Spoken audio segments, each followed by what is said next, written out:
오늘 저희들에게 그 소통과 공존의 리더십에 대해서 강의를 해주실 최성식 교수님에 대해서 잠깐 소개를 드리고 인사드리겠습니다. 그 교수님은 독일 퀼른 대학교에서 철학 박사 학위를 취득하시고요. 돌아오셔서 마틴 부버 인성교육연구소를 설립하셔서 인간학과, 인간관계에 관한 연구와 강의 그리고 여러 교육 프로그램을 하고 계십니다. 그리고 그런 프로그램으로 여러 기업이나 수도회, 교회 등에서 많은 세미나를 하고 계시고요. 그다음에 현재는 전남대학교 사범대학 윤리교육과 교수님을 활동하고 계시고요. 그다음에 마틴 부버 인성교육연구소 소장으로 일하십니다. 저서로는 그 소통과 공존의 철학이 대표적으로 있고요. 여러 저서와 그리고 다수의 논문이 있습니다. 이렇게 훌륭하신 교수님을 모시고 오늘 하루를 저희가 지내게 돼서 참 기쁘고요. 우리 교수님을 맞이하면서 힘찬 박수를 좀 드릴까요?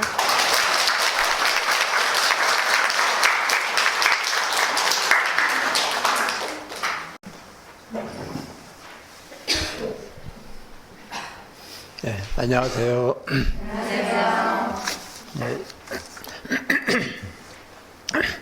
네, 요즘 강의를 많이 하다 보니까 목소리가 조금 잠겨 있는데요. 이해해 주시기 바랍니다. 이제 어제도 장성 글라라 봉쇄수녀원에서 이제 강의하고 이제 오늘 아침 또 새벽 일찍 출발을 했네요. 이제 KTX 호남선이 이번 4월 2일 날 개통이 됐어요. 이제 보통 제가 이제 고속버스를 이용하는데 3시간 반 이상 걸려요. 근데 이제 KTX 이건 1시간 45분 정도 걸려요. 1시간 반 정도 좀 여유있게 늦게 일어나도 고속버스 타려면 4시에 일어나서 준비해야지 10시 이 시간 맞춥니다. 그런데 5시 반에 일어나서 약간 여유있게 이제 아주 그냥 쾌적하게 올 수 있었습니다. 이제 오늘 하루 소통과 공존 이 주제를 가지고 이제 선생님들과 함께 그 6시까지 작업을 해야겠네요. 사실 2박 3일의 그 내용입니다. 근데 이제 오늘 이제 선생님들 여건이 안 돼서 이제 하루 정도로 마무리해서 아쉬운데요. 이제 소통의 문제가 얼마나 심각한지 이제 선생님들이 사시면서 많이 느꼈을 것 같고요. 이제 우리 사회 전반이 겪고 있는 문제가 바로 소통의 문제가 아닐까 싶어요. 그걸 소통이 잘 안 된다 그러면 함께 사는 것, 공존이라고 하는 그 개념 역시도 이제 결코 쉽지가 않죠. 정말 소통이 안 되는 여건에서 함께 사는 게 지옥 아닐까요? 지옥이 따로 없다 싶은 생각이 바로 이제 소통이 안 되는 상황이 아닐까 싶습니다. 그게 우리 가정뿐만 아니라 가정에서는 무척 심각해요. 우리 사회도 그렇고 또 이제 교회도 예외는 아닐 것 같고요. 그래서 이제 오늘 이 시간을 통해서 도대체 소통이 뭔지, 그리고 또 왜 심각한지, 그리고 이제 그 소통에 대한 기본적인 그 소통이란 도대체 무엇인지, 그리고 소통의 구조, 조건은 어떤 것인지 좀 더 이제 구체적으로 작업을 해봤으면 합니다. 시간이 허락하는 한 중요한 내용 골라서 이제 전해드리도록 노력하겠습니다.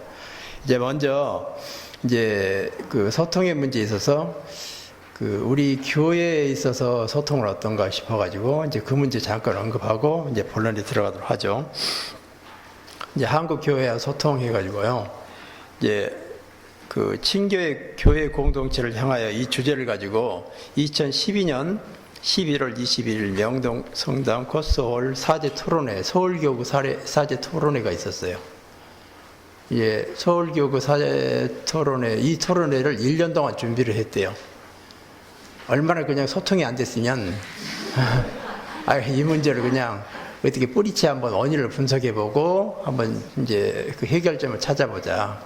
저는 그래서 이건 이제 제가 유인물에 있는 내용은 아니고요. 이제 우리 교회 이제 우리 교회가 당면하고 있는 소통의 문제에 대해서 잠깐 언급하고 시작하려고 집어넣습니다. 먼저 그 조사를 해봤더니요. 3가지의 어떤 소통 부재 그 현상을 이제 찾게 되었고, 첫 번째가 사제와 교구 간의 소통이 안 되더라 하는 게 이제 첫 번째 문제점을 찾아낸 거거든요.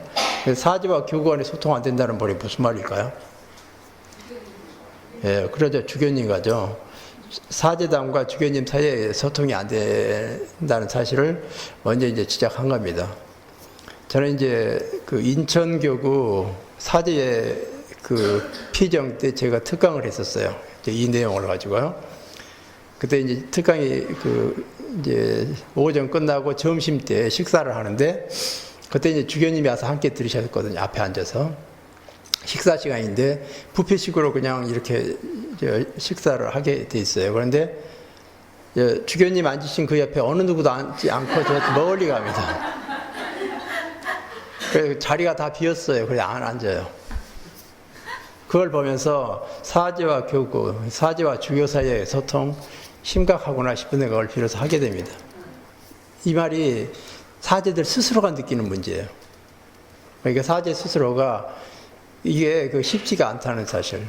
그리고 이제 주교가 된 이후에 애로울 수밖에 없는, 가까이 오지 않고 피해가는, 그게 이제 우리 현실이라는 거죠. 그게 이제 첫 번째였고요. 이제 두 번째는 이제 사제와 사제 간의 소통이 안 된다고 얘기를 해요. 이 말은 무슨 말일까요? 심각하지 않는가요? 신부님들 사이에서 소통이 안 된다면. 예, 그렇죠. 이제 번당에서 주임 신부님과 보좌 신부님 사이에 소통 문제입니다. 제가 이제 한국 외방 선교에 거기서는 선교사 학교가 있어요.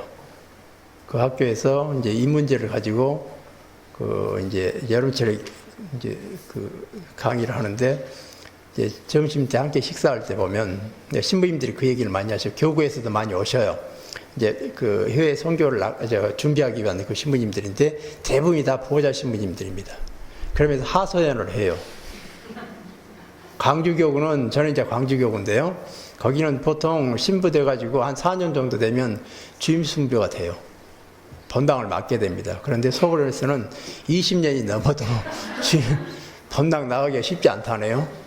그런데 이제 이건 번당 신부님 잘못 만났다 그러면 완전히 손님 신부 취급해가지고 그냥 일도 주지 않고 말도 걸지 않고 너무너무 힘들대요. 그래서 그 얘기를 듣다 보니까 그것도 정말 심각하구나, 보통이 아니구나 싶은 생각을 하게 됩니다. 그리고 제가 이제 광주 카톨릭 대학교에서도 철학 강의를 하기 때문에 이제 그런 부분에 대해서는 많이 이제 피부로 느끼고 있습니다. 그래서 사제와 사제 사이의 소통 문제도 아주 심각하다. 생각보다 훨씬 심각하다는 걸 이제 본인들 스스로의 입을 통해서 우리가 알게 됐고요. 그 다음 뭐도 있을 것 같아요? 사제와 신자들 간이죠. 이제 사제와 신자들, 이건 뭐 스님들이 더 잘 아실 것 같아요. 이제 번당회에서 이제 계신다면은 이제 신자들의 어떤 이제 삶에 있어서 그런 문제가 이제 신부님들 아니면은 수임들에게 뭔가 이렇게 상담하고 싶어요. 신부님들은 좀 어렵습니다. 그래서 수임들을 찾아오는 게 더 쉽지 않을까 싶어요. 그만큼 뭔가 턱이 져요. 하여간 정말 필요한 시기에 적절한 어떤 이제 상담을 통해서 도움을 받았으면 하는데 도움을 받지 못할 수밖에 없는 게 바로 이러한 소통 부재 문제가 아닐까 싶어요. 그래서 우리 교회에 보면요, 한국 교회는 전형적인 소통 부재라고 얘기할 수밖에 없어요. 그런데 이게 너무나 역설적인 게요. 우리가 이제 제목에서 친교의 교회 공동체라고 그랬죠. 이때 친교란 뜻이 뭘까요? 친교의 핵심이 뭘 것 같습니까? 그게 소통이에요. 그래서 우리는 친교가 안 되고 있다는 얘기입니다. 그래서 교회 공동체가 친교를 얘기하지만 실제 친교는 도대체 불가능한 상황이 우리 한국 교회가 아닐까 싶은 생각이에요. 이건 보통 심각한 문제가 아니에요. 왜냐고요? 그리스도 교회 교리하고도 위배되는 게 바로 소통 부재라는 거죠. 그건 도대체 용납이 안 됩니다. 그게 이제 우리 현실이라고 할 때 이건 교회 정체성에 대한 심각한 문제예요. 그러니까 소통이 얼마나 중요한지요. 그래서 이제 우리는 뭐 사회에서 얘기하는 소통 부재, 뭐 이제 너무나 이제 당연하게 뭐 가정 이제 많이 듣지만 교회 내에서까지 이런다는 사실에 대해서는 아마 우리는 이제 좀 더 다른 차원에서 이게 보통 심각한 게 아니구나. 이게 어떤 식으로 이제 이 문제 해결하지 않고서는 말 그대로 그리스도 교회의 사랑이라고 하는 개념. 그리스도 교회에 있어서 우리가 얘기하는 교리. 그게 이제 정말로 제대로 실현되고 구현되어진다는 그 자체가 불가능할 수밖에 없다는 걸 비로소 이제 이 문제를 통해서 알게 되어집니다. 그래서 이제 이걸 이제 이러한 문제를 어떻게 해결할 것인가 해가지고 이제 한국 교회의 한계를 극복하기 위한 노력에서 세 가지를 제시하는데요. 친교회 교회 공동체로서 이제 교회상을 재정립해야 된다라고 얘기를 합니다. 그래서 이제 여기서 앞서 설명드린 것처럼 친교회 공동체 그러면 소통을 기본으로 하는 공동체가 돼야 되겠죠. 소통 안 되면 결코 우리는 친교 불가능합니다. 여기서 친이라고 한다는 말은 친하다는 의미 아닌가요? 친구 얘기하죠. 그러면 친구하고는 가장 우리는 얘기를 잘하는, 소통이 잘 되는. 그런데 그게 이제 공동체의 기본이 돼야 되는데 소통 부재였다. 교회 공동체가 여전히 소통 부재다. 아주 심각할 수밖에 없죠.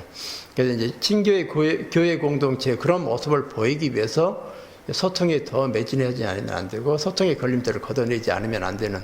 그래서 이제 오늘 우리가 하는 이런 교육 자체가 바로 이제 그러한 너무나 절실하고 심각한 문제를 정말 어떤 식으로든지 해결해 보고자 하는 그런 자리라고 생각하셨으면 합니다. 그 다음에 두 번째는 교회 구성원 간의 인격적인 만남과 소통이 이제 중요하다고 얘기를 해요. 여기서 중요한 게 인격적인 만남이라는 개념입니다. 인격적인 만남이라는 개념에 기본에 소통이 들어가 있어요. 그 만남과 소통은 따로 떨어지는 게 아니라 함께 일치합니다. 인격적인 만남의 기본에 소통이고 소통이 안 되면 인격적 만남은 도대체 불가능한 얘기예요. 그리고 하느님과 인간과의 그 관계 역시도 인격적인 만남입니다. 하느님은 항상 그 인격적인 인간의 눈높이에 맞춰서 소통하시고자 하는데 우리 스스로가 자꾸 그냥 감히 그러면서 외면하고 밀어내는 게 우리의 모습이 아닐까 싶은 생각이에요. 그래서 인격이라는 개념, 그리고 소통이라는 개념, 만남이라는 개념은 따로 노는 게 아니라 같은 내용이에요. 이제 같은 어떤 내용을 다른 표현으로 이제 받아들여야 할 것 같습니다.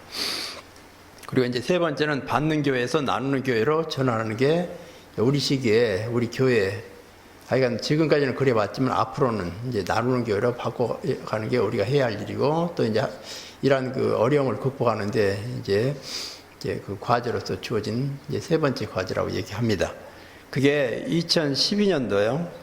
이제 그 한국교회사연구소에서 이제 심포지엄을 통해서 얘기했던 내용을 한번 정리해 보았습니다. 그래서 우리가 오늘 하고자 하는 소통과 공존 이 주제는 우리 사회 그리고 가정에서의 문제뿐만 아니라 교회 내에서 그리고 이제 수도 공동체 역시도 마찬가지로 또 이제 그 예외일 수는 없다 싶은 생각을 해요. 그래서 저는 이제 수도 공동체를 많이 이제 이런 강의를 하면서 이제 접하게 되는데 그 역시 마찬가지로 어려움이 있습니다. 그리고 이제 그러한 어려움 자체가 이제 공동체 그 생활 역시도 이제 힘들 수밖에 없는 그리고 이제 새로 들어온 그런 신입 회원들이 적응하지 못하는 이제 그런 어려움까지 또 가중되어지는 그래서 이제 이 문제 해결하지 않으면 정말 그 수도 공동체의 존립에까지도 이제 영향이 미쳐지지 않을까 싶을 이제 생각을 할 정도로 이제 심각한 문제가 바로 소통 부재 문제가 아닐까 싶죠. 이제 한번 정리를 해보죠. 이제 우리 사회의 변화와 이제 공동체에 대한 설명입니다. 그러면 소통이라고 하는 게 이 소통 부재가 어느 날 갑자기 이렇게 안 된 게 아니고 우리 사회의 변화와 밀접한 관계를 맺는다는 사실입니다. 그래서 우리 사회의 변화를 읽고 우리 사회가 얼마나 어떻게 변했고 또 그러한 결과로 해서 소통 부재가 어떤 식으로 함께 이제 그런 문제와 함께 이제 대두되어졌음을 이제 우리가 한번 원인 분석 차원에서 정리해 보고자 하죠. 우리 사회가 얼마나 변했는지를 한번 제가 정리를 해보겠습니다. 이제 급변하는 사회, 급변하는 공동체로 해서요. 우리는 1960년대까지만 하면 농업사회였습니다. 지금 연세 드신 선생님들 50년대, 60년대 생활하셨으면요. 우리 사회가 바뀌어도 이렇게 바뀌었을까 싶을 것 같아요. 그런데 여기 들어오다 보니까 그 70년대 그 분위기가 나요. 그래서 이게 완전히 그냥 시간을 거슬러서 3, 40년으로 돌아가는가 싶었어요. 그래서 이제 스님들은 늘 그냥 그걸 피부로 느끼시면서 살 수 있겠다 싶은 생각을 합니다. 그런데 여기서 저쪽만 가면은 완전히 이제 딴 세계죠. 바로 그게 우리나라가 아닐까 싶어요. 그게 우리의 60년대 그 모습이에요. 60년대는 그보다 훨씬 더 힘들었습니다. 그리고 말 그대로 농업사회였죠. 이러한 그 농경사회, 이제 그런 사회 속에서 우리는 이제 뭐 경제개발, 5개년 개발, 그리고 뭐 새마을운동 등등으로 해서 이제 산업화로 이제 매진하게 되고 이제 우리 사회는 변하기 시작합니다. 이러한 변화가 1970년에서 90년까지 산업사회로 이제 완전히 탈바꿈하게 되죠. 농경사회가 산업사회로 바뀐다는 것은 말 그대로 기본 이 사회의 틀이 바뀌는 겁니다. 그걸 우리는 프레임의 변화라고 그래요. 하여간 이제 자동차가 새로운 차가 나오면은요, 새로운 차가 진정 새로운 차인가 하는 것은 틀 자체를 변화시킬 때는 새로운 차라고 그런답니다. 과거의 틀에다가 위에만 살짝 바꿔놓은 건 신차라고 얘기 않는다죠. 이제 우리 사회에 이런 이제 농업사에서 산업사회로 바뀌는 것은 틀 자체가 이제 바뀌는 거죠. 프레임 자체가요. 그래서 우리는 이제 더 이상 농업사회가 아닌 산업사회로 바뀐 게 바로 이 짧은 30-40년의 역사입니다. 그래서 이러한 산업화의 그런 그 과정을 유럽과 비교해 본다면요, 유럽은 200년에서 300년 걸려요. 근데 우리는 30-40년에 끝냅니다. 그 10분의 1의 그냥 압축 성장. 이 압축 성장, 이게 말 그대로 이제 얼마나 그냥 우리는 앞만 보고 살아왔는지 허리끈 졸라 매고요. 그러한 그 배경이 바로 국제시장이라는 영화의 내용이 이제 함축적으로 이제 담겨져 있습니다. 아마 이제 그게 우리의 역사고, 지금 살아계신 여기 모든 분들 다 역사의 산 증인들이 아닌가 싶은 생각을 해봅니다. 이제 그 역사를 다 그냥 체험하고 살아오셨죠. 그래서 이제 우리는 이러한 그 두 번에, 이제 한 번에 걸친 이제 틀의 변화가 있었고, 이러한 틀의 변화에 이어서 정보사회에서 다시 이제 산업사회에서 정보사회로 뛰어 들어와요. 우리는 한 50년 사이에 두 번의 엄청난 틀의 변화를 합니다. 한 번 틀의 변화도 이걸 우리가 감당하기 쉽지 않는데 두 번에 걸친 틀의 변화였다는 거죠. 그러니 이제 뭔가 좀 적응할성 싶으면 또 사회가 바뀌어요. 요즘 얼마나 바뀌는 속도가 빠르는지요. 하루 사이에 뭔가 바뀌어가지고 잘 이해가 안 될 정도로요. 그게 우리 변화의 속도입니다. 그 변화의 속도를 따라가기 위해서는 허허거리면서 따라가지 않으면 안 돼요. 그렇게 따라가도 다 이해가 안 되는 겁니다. 아마 이제 그러한 변화를 체감할 수 있는 게 바로 스마트폰이 아닐까 싶어요. 이제 스마트폰, 연세 드신 스님들 한번 스마트폰 보세요, 그냥. 그러니까 편리한 기능이 얼마나 많은데, 그게 어떻게 머리에 들어오는가요? 어떻게 손을 하니까 손이 그냥 어떻게 잘 안 돼. 요즘 어린이들은요, 말 안 가르쳐줘도 지들이 너무 잘해요. 그냥 손이 막 번개처럼 왔다 갔다 합니다. 그럼 그 애들 어떻게 배워서 그런가요? 그냥 알아요. 왜? 이 속에서 살다 보면 그냥 알게 돼 있어요. 그런데 그런 걸 전혀 모르고 살아왔던 사람은 말 그대로 이건 도대체 익히지 않으면 안 돼요. 그래, 익힌다는 자체가 또 쉽지 않습니다. 머리가 안 돌아가요. 그러면서 이제, 이 변화가 이건 너무너무 적응하기 쉽지 않구나. 이제 외부의 변화가 너무 빠르고 적응하기는 쉽지 않고, 그게 이제 현재 우리 그 상황이 아닐까 싶어요. 우리는 요약해보자면 두 번에 걸친 틀의 변화였다는 거죠. 한 번의 틀의 변화도 적응하기 쉽지 않는데 50년 사이에, 60년 사이에 두 번에 대한 틀의 변화, 그리고 이 틀의 변화가 여기서 멈추는 게 아니라 끊임없이 또 이제 이어져 나가고 있어요. 또 어떤 방향으로 나갈지 어느 누구도 예상치 못합니다.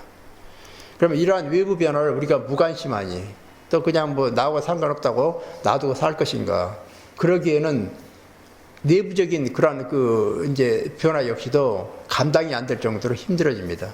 어떤 식으로든지 수용하지 않으면 안 돼요.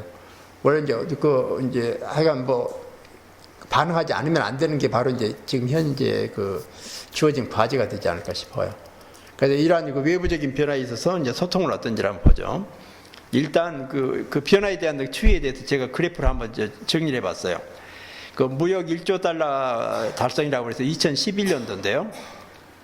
무역 1조 달러라는 것은 수입과 수출액을 합해서 1조가 되는 겁니다.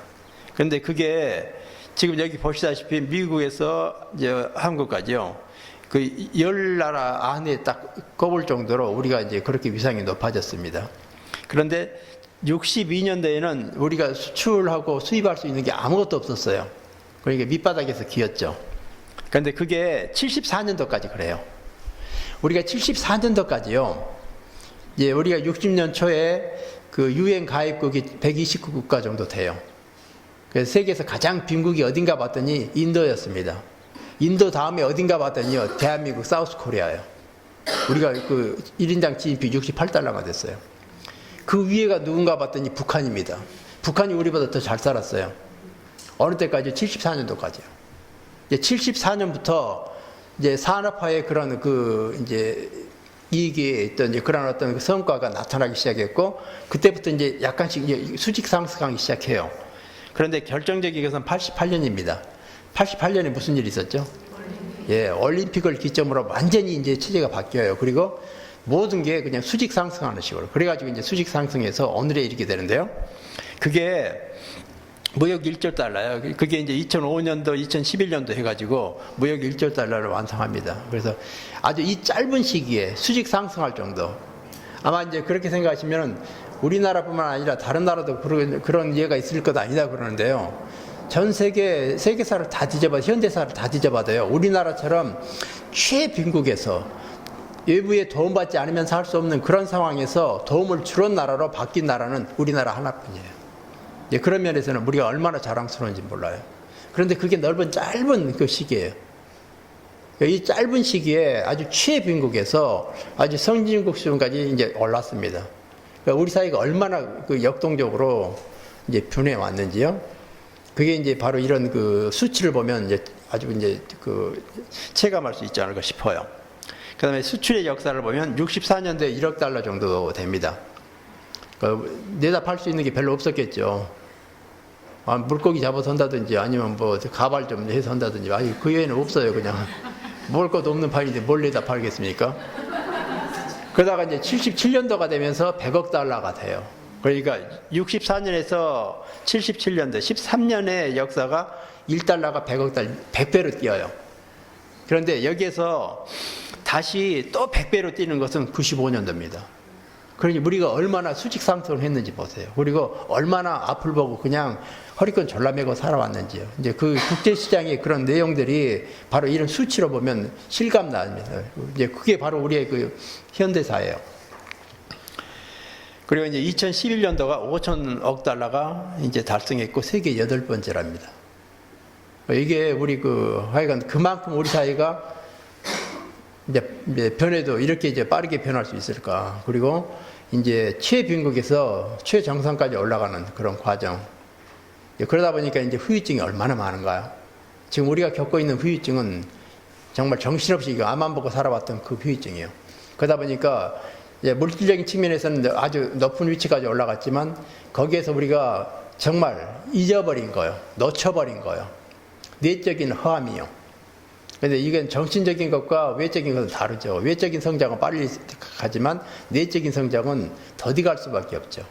그러다 보니까 언밸런스가 생길 수밖에 없고 이제 거기서 생기는 그 어려움이 이제 앞으로 우리가 이걸 잘 이겨내야 되는데 만약에 그걸 이겨내지 못한다 그러면 이 올라갔던 역을해서 다시 수직 낙하할 수 있다는 사실을 추락할 수 있게 됩니다. 그게 바로 필리핀만 보세요. 필리핀이 60년 말까지만 해도 아시아에서 일본 다음으로 잘 사는 부국이었습니다. 오늘날 우리가 그냥 필리핀 제3국으로 그냥 못 사는 나라로 생각하죠. 그 60년 말까지만 해도 아시아의 두 번째로 잘 사는 나라였다는 거예요. 막사이사의 그 상까지 제정해서 줄 정도 됐으니까요.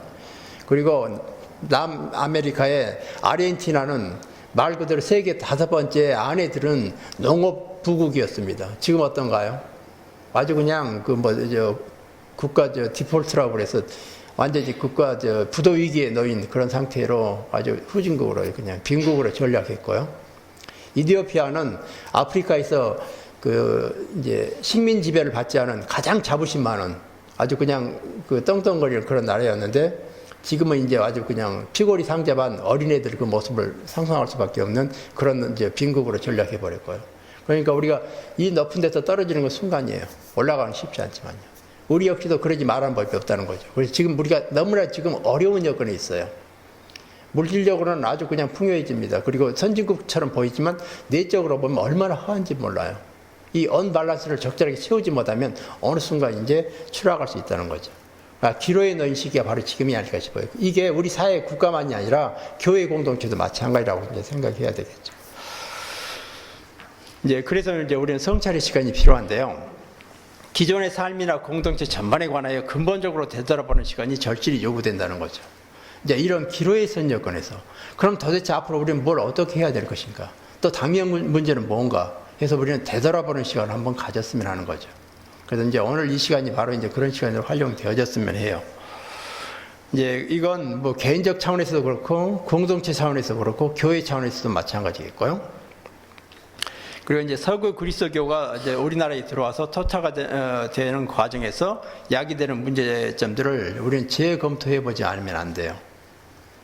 그리스도교는 이제 아시다시피 이제 서구에서 들어온 이제 종교입니다. 그리고 이제 지금 이제 선교 300년을 이제 지향해서 나가는데 그 과정에서 토처가 이제 거의 됐다고 볼 수 있는데 그 과정에서 이제 여러 가지 문제점이 또 드러나요.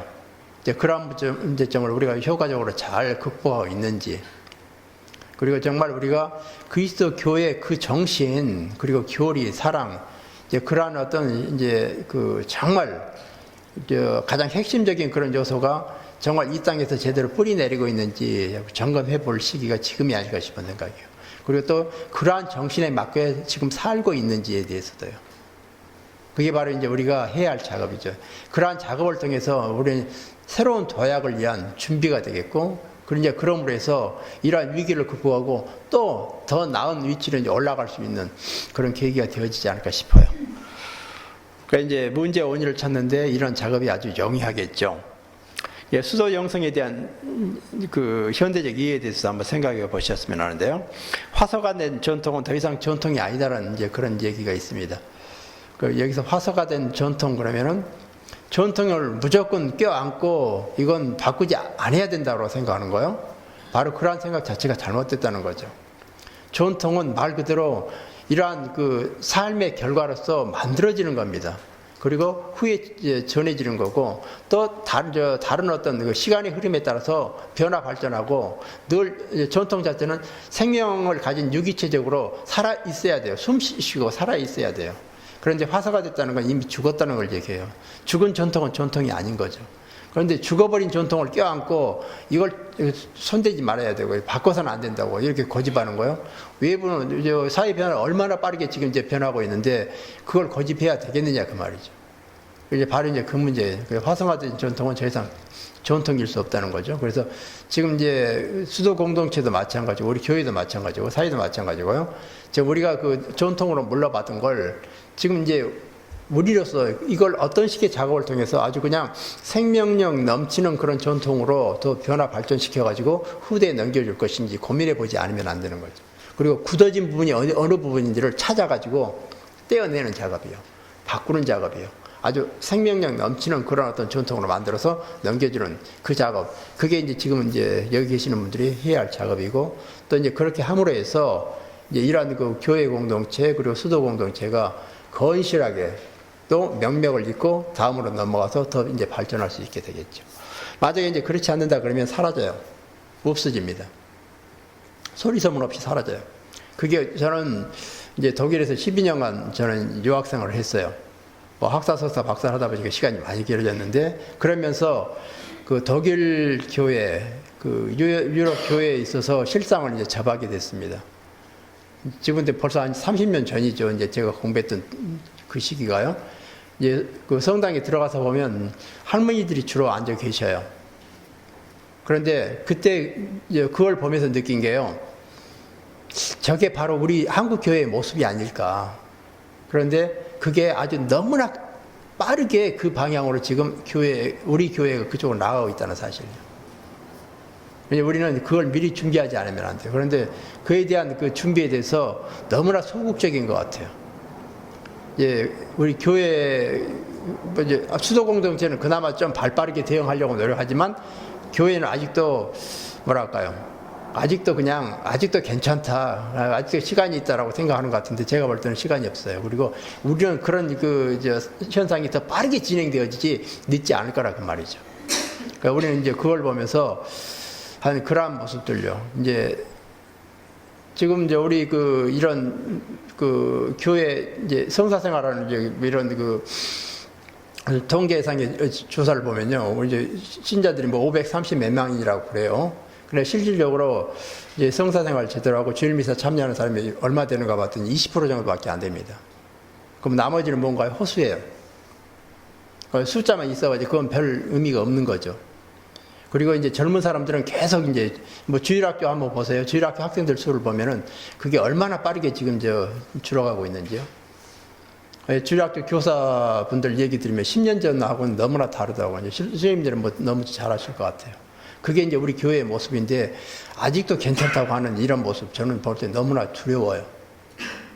지금 빨리 서들지 않으면 이게 그냥 정말 그 아주 위기상이고, 이건 이런 걸 벗어나기 쉽지 않을 건데, 아직까지도 그 목에 들어간 힘이 안 빠진다 싶은 생각이 들어갈 정도로요. 이제 한 장 한 획도 바꿔서는 안 된다는 문자주의적 해석에, 이제 성서를 이제 우리가 해석할 때 바로 이런 입장을 취하는 사람들이 있죠. 그래서 이제 이런 이제 문자주의적 해석의 입장은 이제 곤란할 수밖에 없다는 거죠. 변화 자체를 불가능하게 생각하는 거죠. 그 외부 변화를 전혀 의식하지 않는 거죠. 그 사회가 변하면 어차피 우리가 이 사회 속에 살기 때문에 어떤 식으로든지 적절하게 그 변화에 대응하려고 노력하지 않으면 안 돼요. 교회도 마찬가지고, 수도 공동체도 마찬가지고, 가정이나 이런 사회도 마찬가지겠고요. 이제 만약에요, 이제 이러한 그 수도 영성에 있어서 이제 그 외부적인 변화에 우리가 그 이렇게 대응하지 않으려고 노력할 때는 어떨까? 이제 그런 물음을 이제 묻게 된다면은 아마 이제 불행한 결과를 자초할 수밖에 없겠다라고 하는 이제 답을 이제 할 수밖에 없을 것 같아요. 그래서 우리가 사는 세상의 이제 변화를 결코 우리는 예언할 수 없는 상황이고요. 그리고 이 시대가 요구하는 빛과 소금의 역할을 다시 찾아야 됩니다. 아마 이제 저는 여러 이제 수도 공동체를 가다 보니까 느끼는 게요. 이제 본당에서는 수도자를 더 이상 원치 않는 이런 이제 추세가 아닐까 싶어요. 그러면 이제 뭔가 이제 역할을 또 바꿔야 되지 않을까 해서 이제 수도 공동체 나름대로 이제 고민이 많다는 걸 이제 듣고 있어요. 그래서 이 시대가 원하는 빛과 소금의 역할이 뭔지, 또 이제 어떤 소명이 뭔지, 그걸 이제 그 찾는 작업, 그리고 거기에 적절하게 이제 맞춰가지고 이제 그 이 방향을 설정하는 그런 작업들이 얼마나 중요할까 싶은 생각을 해봅니다. 그래서 이제 그런 질문이 필요할 것 같아요. 과연 예수님께서 지금 우리와 함께 살아계신다면 어떤 가르침을 주셨을까? 2000년 전에 오셨던 그 예수님이 그 당시 그 팔레스티나 그러한 어떤 그 지리적인 여건, 그러한 시간적인 여건, 그 시대에 태어나셔서 우리에게 주셨던 그 가르침이 신학성서 내용이었다면은, 지금 만약에 이 시대에 예수님께서 태어나셔서 우리와 함께 살아계신다면 그 가르침이 그때하고는 좀 다른 어떤 다른 내용이 이제 들어있지 않을까 싶은 생각이에요. 그래서 그러한 이 시대에 오셔서 어떤 얘기를 하시고자 할까라고 하는 그 물음의 답을 찾는다 그러면 앞으로 우리가 나가야 할 방향이 선명해지지 않을까 싶은 생각을 해봅니다. 그러니까 이제 이러한 2000년 이러한 그 시간적 변화요, 그 지리적인 여건, 그리고 또 한국적인 상황, 여기에 걸맞게 이제 얼마만큼 변화를 수용해서 어떤 식으로 나가야 할 것인지, 그러한 답이 그 안에 들어있지 않을까 싶은 생각을 해봅니다. 그리고 이제 수도의 창립자가 이 시대에 산다고 그러면 과연 어떤 삶과 공동체를 원했을까? 이제 이 물음의 답도 우리가 함께 이제 찾고자 한다고 그러면은 이제 그 앞으로 나가야 할 그 방향이 선명해지지 않을까 싶죠. 그래서 이제 제가 정리해 보건데요. 이제 공동체와 변화의 관계를 다음과 같이 설명하면 되지 않을까 싶어요. 생존의 위협이 다가오지 않는 한 공동체는 변화에 저항하며 현재의 상태를 지키려 합니다. 마지막 순간까지요. 그건 도움이 안 돼요. 이제는 선제적 대응이라고 그래요. 선제적 대응이요. 미리서 준비해서 이러한 변화를 선도하려고 하지 않으면 살아남지 못한다는 거죠. 이제 그 예외가 없어요. 어떤 공동체가 됐든지. 그런데 지금 우리는 마지못해서 끌려서 변화한다 그러면 이미 늦었다고 생각하시면 돼요. 교회 역시도 마찬가지겠고요. 이제 문제가 다 일어난 다음에 뒷북 이런 식으로 하는데 그건 도움이 되는 게 아니라 말 그대로 이미 늦었어요. 그 이제는 이런 작업 자체가 선제적 대응을 위한 준비 작업이었으면 하는 생각이 듭니다. 이제 소통 부재 심각성에 대한 설명 이제 드리도록 하죠. 그 막히면 고이고 고이면 썩는다는 이런 그 얘기 들어보셨을 겁니다. 아마 그 주방에서 보면 주방 그 하수구가 막혔다 그러면 어떤가요? 예, 이건 당장 물을 써야 되는데 물 못 쓰고, 하여간 또 냄새도 나고 물이 넘쳐나고 해서 이제 방이 그냥 흥건히 물로 고이게 되고요. 너무나 난감할 것 같아요. 뭐 이제 변기가 막히면 더 이제 고민스러울 것 같고요. 하여간 통해야 될 게 막힌다 그러면 그 자체는 이렇게 말로 할 수 없는 그 어려움을 이제 겪게 됩니다. 이게 소통 부재의 전형적인 표현이 바로 이 표현이라고 생각하시면 되겠죠. 바로 이제 이러한 그 소통 부재가 오면은 이제 생기는 문제가 뭔지, 그래서 제가 한번 정리를 해봤습니다. 이러한 소통 부재는 오해와 불신을 낳게 만들어요. 하여간 소통이 안 된다 그러면 항상 거기에는 오해와 불신이 자리하게 됩니다. 소통이 잘 돼도 생기는 게 오해 아닌가요? 그런데 소통이 안 될 때는 더 이상 말할 것이 없어요. 서로가 분명히 이제 같은 자리에서 얘기를 했어요. 그런데 다른 데 가서 얘기할 때는 다르게 얘기를 해요. 왜요? 자기 식대로 받아들였고 자기 식대로 얘기한 거거든요. 그게 소통이 잘 된다 하더라도 오해가 생길 수밖에 없는데, 소통이 안 된다 그러면 결국은 소통이 안 될 경우에는 어떤 식으로 상대의 의중을 파악해야 되는가요? 눈치로요. 그러니까 눈치가 발달할 수밖에 없어요. 그런데 눈치라는 게 잘 맞히다가도 잘못하면 아예 잘못 맞추는 수가 있어가지고 더 큰 이제 문제를 일으키는 경우가 있어요. 우리가 이제 보면 눈치가 발달할 수밖에 없는 건 소통 부재 이런 상황 속에서 어릴 때부터 살아오다 보니까 살아남기 위한 삶의 생존의 기술로 눈치가 발달할 수밖에 없는, 눈치 백단되지 않으면 살아남지 못하는. 바로 이제 오해와 불신의 이유는 바로 이제 소통 부재에서 나옵니다. 현재 우리 사회의 가장 큰 문제가 불신이 아닐까 싶어요. 정부가 뭔 얘기를 해도 안 믿으려고 그래요. 아무리 진실을 얘기해도 아니라고 얘기하는 사람이 얼마나 많은지 몰라요. 그래서 뭐가 진실인지를 모르겠어요. 그만큼 신뢰가 땅에 떨어진 게 바로 우리 사회인데, 그 이면에 왜 그게 떨어졌느냐, 그 불신, 그게 바로 소통 부재에서 왔다고 생각하시면 돼요. 이제 소통 부재 문제가 첫 번째입니다. 그리고 이러한 소통 부재 문제는 오해와 불신에서 이어서 이게 이제 심화되어지면 갈등과 대립으로 연결되어져요. 그래서 모든 갈등과 대립의 이면에는 소통 부재가 자리하고 있다는 사실이에요. 어떤 형식으로든지요. 그러니까 소통 부재를 통해서 이걸 해결해야 되는데 해결하지 못하면 그게 누적돼 가지고 갈등과 이제 대립으로 연결되고, 이게 이제 한 단계 더 나아간다 그러면 이제 폭력과 전쟁으로 나가겠죠. 가정 폭력이 얼마나 심각한지 몰라요. 이제 6가정마다 한 가정이 이제 폭력으로 점철됐다고 그러는데, 이제 그건 통계상의 문제고요. 제가 이제 많은 이제 그 부모들, 그리고 이제 부부들 상담을 하는데 대부분 보면 가정 폭력 문제를 얘기합니다. 그리고 소통이 제대로 된 그런 가정 찾아보기 결코 쉽지 않은 게 우리 현주사라는 걸 저는 피부로 느껴요. 그리고 이제 바로 그런 차원에서 가정 폭력은 당연한 것이 될 수밖에 없습니다. 이제 말로서 이게 해결할 수 있는 여건이 안 되지만 힘으로 해결할 수밖에 없는데, 그 힘이 바로 폭력이라고 말이죠. 그래서 폭력의 이면은 어떤 형식으로든지 소통 부재가 자리하고 있고, 또 이제 그게 심해지면 전쟁까지 일어나게 됩니다. 그래서 폭력과 전쟁 역시 마찬가지겠고요. 이제 소통 부재의 결과입니다. 이제 이러한 그 소통 부재는 공존 자체를 불가능하게 한다는 거죠. 그래서 소통과 공존은 함께 가는 겁니다. 함께 사는 일 자체가 이제 불가능해지는 거죠. 그래서 소통과 공존은 뗄래야 뗄 수 없는 관계가 된다는 거죠. 그러니까 소통되지 않으면서 이제 공존한다, 함께 있어야 되는 거예요. 이제 그건 정말 우리가 살아서 감당해야 될 지옥이 아닐까 싶은 생각이에요. 이제 사회 변화와 이제 소통 문제를 한번 연결해 보면요, 사회가 엄청 변했습니다. 이제 그 변한 게 기본 틀의 변화라고 설명드렸죠. 그런데 한 번의 변화도 아니고 두 번의 틀의 변화입니다. 농업사회, 이런 틀이 산업사회로 바뀌는 이 엄청난 틀의 변화요. 그리고 산업사회 틀이 정보사회로 변하는 이 엄청난 두 번의 틀의 변화입니다.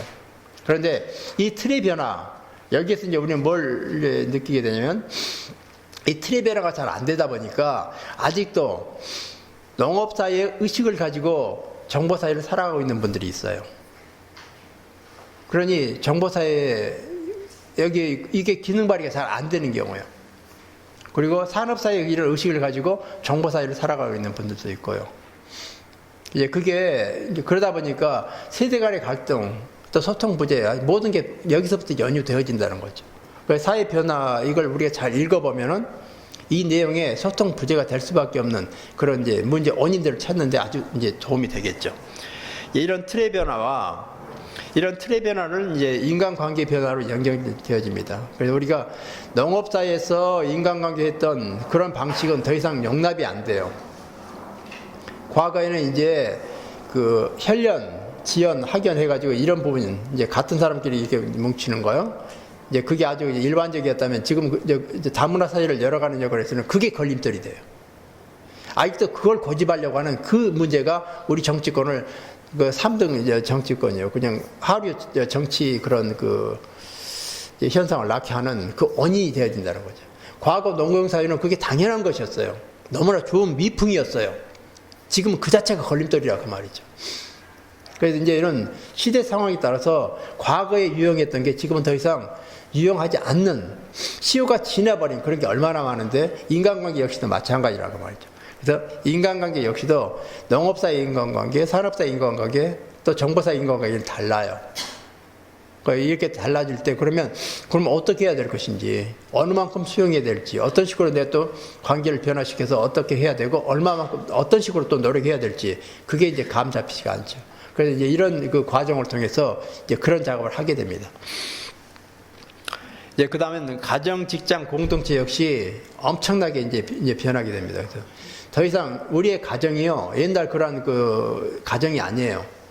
옛날 우리는 이제 그 60년대까지만 해도 대가족이 기본이었습니다. 사회 전반적인 그 구성이 이제 대가족이 기본이었고, 한 지붕 밑에 3, 4대가 어울려 살았어요.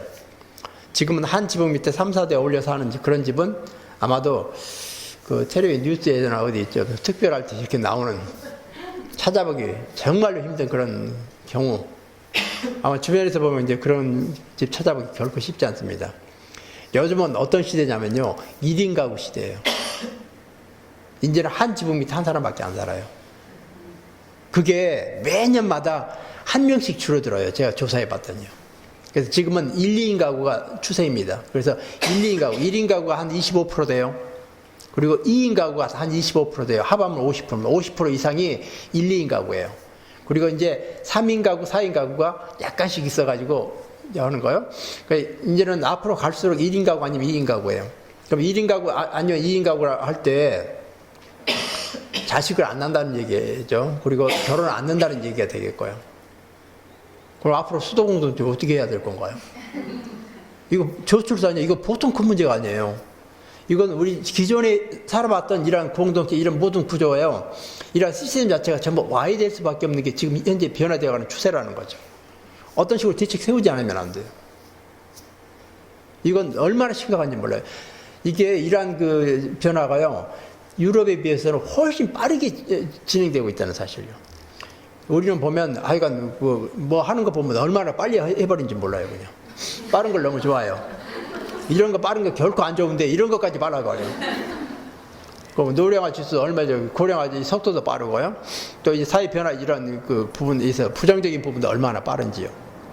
그런데 바로 이제 이 부분에 있어서 이제 1인 2인 가구가 이제 추세가 되고, 이런 그 이제 상품도 1, 2인 가구에 맞게끔 상품을 만들어내는 거예요. 그리고 아파트도 옛날처럼 40평, 50평이 잘 팔리는 게 아니라 20평, 30평 아니면 오피스텔처럼 조그만 게 더 잘 팔리는 게 부담 없이 그냥 돈 들여 사는 거예요.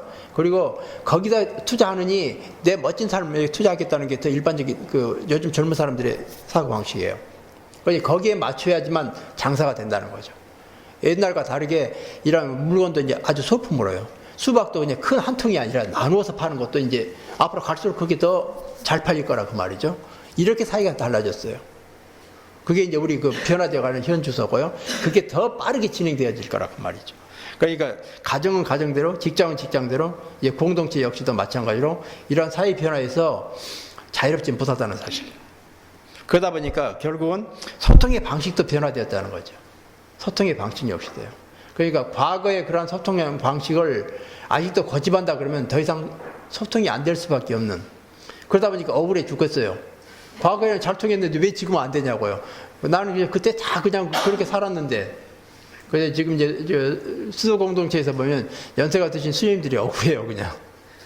옛날 고생했던 시절 생각해 보면은 너무나 이제 힘들게 고생하고 그냥 했었는데, 요즘은 이제 그런 고생에 조금 면해볼까 싶었더니, 이제 뭐 젊은 사람들이 왜요 하면서 그냥 하는 것이